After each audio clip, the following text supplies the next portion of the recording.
ഓണത്തിന്റെ കഥയൊന്ന് പറയാമോ? ആരും ഇങ്ങനെ മൂന്നോട്ടം ചവിട്ടിയിട്ട് ഇങ്ങനെ താഴെ പോയിട്ട് ഇങ്ങനെ ആരോ കാണാൻ വരണല്ലേ, മാവേലി ഇങ്ങനെ കാണാൻ വരും അല്ലേ? കാണാൻ വരുന്ന കറക്റ്റ് ആണ്. മാവേലി വരുന്ന കാണാൻ വരുന്നു. ആരോ ചവിട്ടി, അത് ആരാണ് എന്നുള്ളത് പിടിയുണ്ടോ?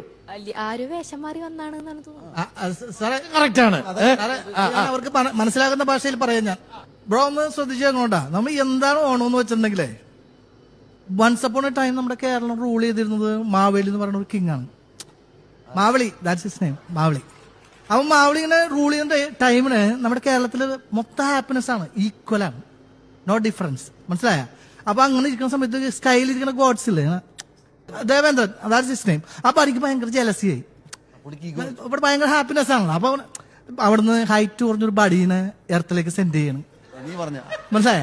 അത് വാമനൻ എന്നാണ് ആ ബഡിയുടെ പേര്, വാമനൻ. വാമനൻ ഇങ്ങനെ വന്നിട്ട് ഭയങ്കര ആക്ടിങ് ആണ്. അടുത്ത ടൈമിന് മാവലി ഇവിടെ ഒരു പൂജാ സെറിമണിയൊക്കെ നടത്തുന്ന ആ ഗ്യാപ്പിലാണ് വാമനൻ ഇവിടെ വരുന്നത്. വാമനൻ വന്നിട്ട് ഭയങ്കര ബെഗിങ് ആണ്, ആക്ടിങ് ആണ്, ബെഗിങ്. എനിക്കൊരു 3 feet സോയിൽ തരുമോ, ജസ്റ്റ് ഒന്ന് സിറ്റ് ചെയ്തിട്ട് പ്രേ ചെയ്യാൻ വേണ്ടിയിട്ടാണെന്ന്. നമ്മുടെ മാവളി എന്ന് പറഞ്ഞാൽ ഡീസന്റ് ആണല്ലോ, ഭയങ്കര ഫ്രീ മാനാണ്. അപ്പൊ മാവളി പറഞ്ഞു ഓക്കെ ടേക്ക് ചെയ്തു. അത് ആ ടൈമിന് എന്ത് ഈ ചെറിയ പടിയുണ്ടല്ലോ വാമനൻ, അങ്ങനെ നിന്നിട്ട് ഇപ്പോൾ ഗ്രോ ചെയ്യണം, അങ്ങനെ ടോളാണ്, ജയിന്റ് ആവാണ്, എർത്തിനേക്കാൾ ബിഗ് ആയിരുന്നു.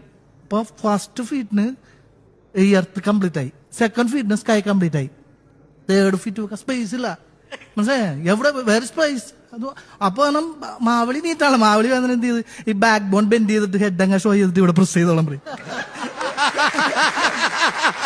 അതാ മനസ്സിലായോ?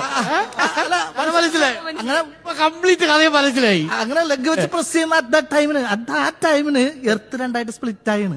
നമ്മുടെ മാവേലി അണ്ടർഗ്രൗണ്ടിലേക്ക് ട്രാവൽ ചെയ്യുന്ന ആ മൊമെന്റില് ഈ പറഞ്ഞ വാമനൻ ഒരു ഓഫർ കൊടുക്കുകയാണ്, ഇയർലി വൺസ് വന്ന് പീപ്പിളിനെ വിസിറ്റ് ചെയ്തിട്ട് പോക്കാണ്. അങ്ങനെ ഇയർലി വൺസ് വിസിറ്റ് ചെയ്യാൻ വരുന്നതാണ് ഓണം.